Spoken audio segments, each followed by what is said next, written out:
what if I put my tinfoil hat on when I talk about these interventionist foreign policy wars and regime change wars? The tinfoil hat thinks military-industrial complex. Yeah. People being asked or forced into making decisions that benefit these giant corporations that make weapons and profit off of war. Yeah. This is the worst case scenario in terms of conspiracy theories. The idea that someone wants war so that they can make money and they don't care if people die, even needlessly. This is our number one conspiracy fear, right? If you had to think about of all the things that you hope are not true about the way the world works, that would probably be number one. Well, you can take your tinfoil hat off because the military-industrial complex is a real thing. This is something that President Eisenhower talked about. Which is an amazing speech. Amazing speech. His last speech Yeah. as President of the United States, of all the things that he could talk about, he chose to focus on the military-industrial complex. Should we play that right now? It is. I feel like we should play that. Yes, just because absolutely. It's play so, that clip. It's so crazy, and most people have never heard it before. And you hear about the term military-industrial complex, and one thing that has been done that's really interesting is the word conspiracy has become a dirty word. Yeah. And that dirty word, or a word that's it's easy to make something silly by calling it a conspiracy. Yeah. Even though there are times where people conspire to do things. That's right. I mean, that's why that right. word exists. I mean, Right. it's not like people don't make plans to do things that are illegal. Yeah. Of course they do. That's why the FBI is around. And, Yeah. but this is from the National Archives, and this was Eisenhower's speech. What most people don't know is that his first draft of that speech said Congressional Military Industrial Complex. Whoa. And somewhere between the draft and the speech that was delivered, he took out that word congressional. But he was directly connecting those dots. Whoa. That some may say, oh, well, that's just a conspiracy theory. But he was connecting those dots with the influence that the military-industrial complex has on leaders in Congress who are making decisions about how our money is spent and where our troops are sent off into battle. Congressional military-industrial complex. Wow. I need extra foil. Get you a new box. It's crazy how they couldn't keep the camera steady back then either. I wasn't going to do it either. I think someone else's voice. Maybe so. Here it goes. Good evening, my fellow Let's Americans. skip ahead a couple seconds here. A vital element Here it goes. in keeping the peace is our military establishment. Our arms must be mighty, ready for instant action, so that no potential aggressor may be tempted to risk his own destruction.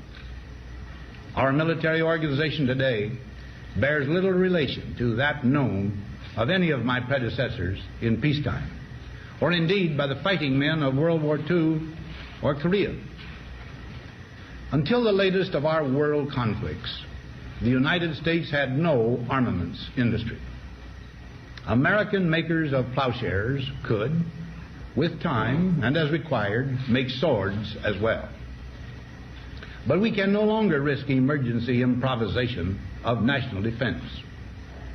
We have been compelled to create a permanent armaments industry of vast proportions. Added to this, 3.5 million men and women are directly engaged in the defense establishment. We annually spend on military security alone more than the net income of all United States corporations. Now, this conjunction of an immense military establishment and a large arms industry is new in the American experience.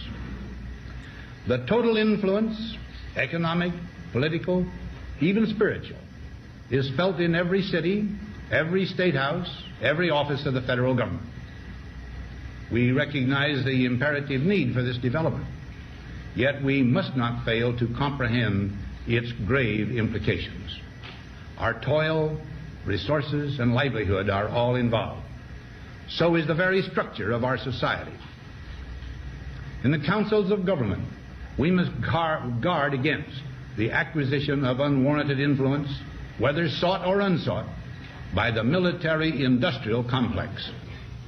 The potential for the disastrous rise of misplaced power exists and will persist. We must never let the weight of this combination endanger our liberties or democratic processes. Okay, We should take nothing for granted.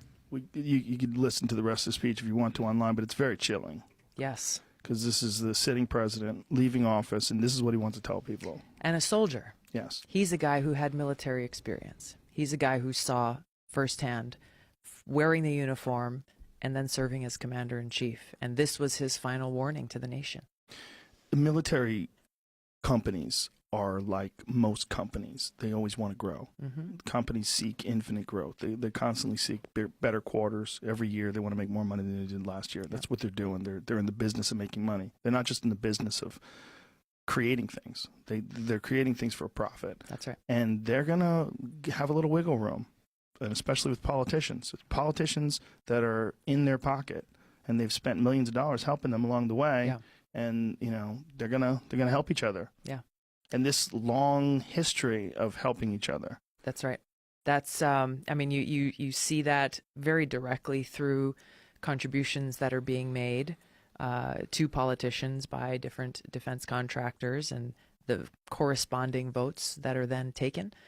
But you also see this corruption that's happening before our very eyes, happening within places like the Pentagon, where you either have people in uniform or civilians who are working in contracting, for example, in the Pentagon, laying the groundwork for writing up these contracts, major multi-billion-dollar contracts with these big defense contractors, and then lay down the uniform, or you retire from service, either as a civilian or in the military, and then you turn around, leave that door, and walk into another door working for the very same contractor that you just wrote the contract for.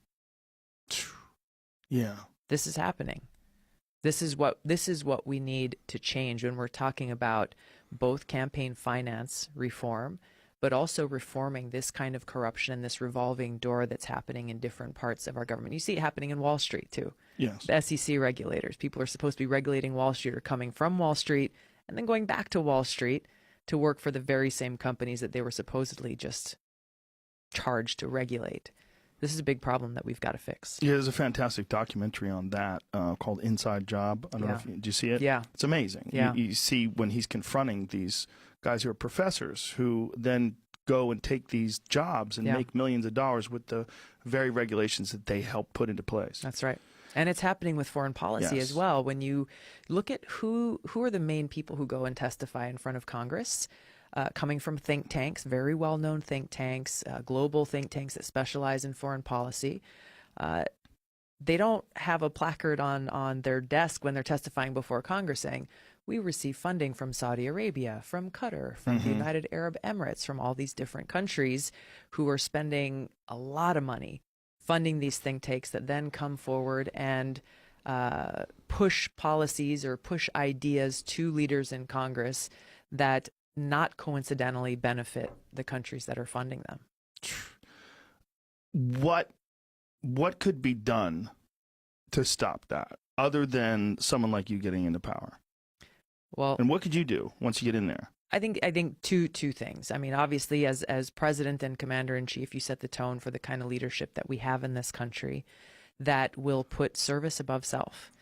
And this is what I will bring as president. Bring those soldiers' values of putting service above self, putting service to the American people and your country first and foremost, ahead of everything else, ahead of the interests of a political party or a corporation or a foreign country for that matter, and work to pass legislation in Congress that would close these revolving doors, that would require this transparency when you're talking about who is funding who and where is this money coming from.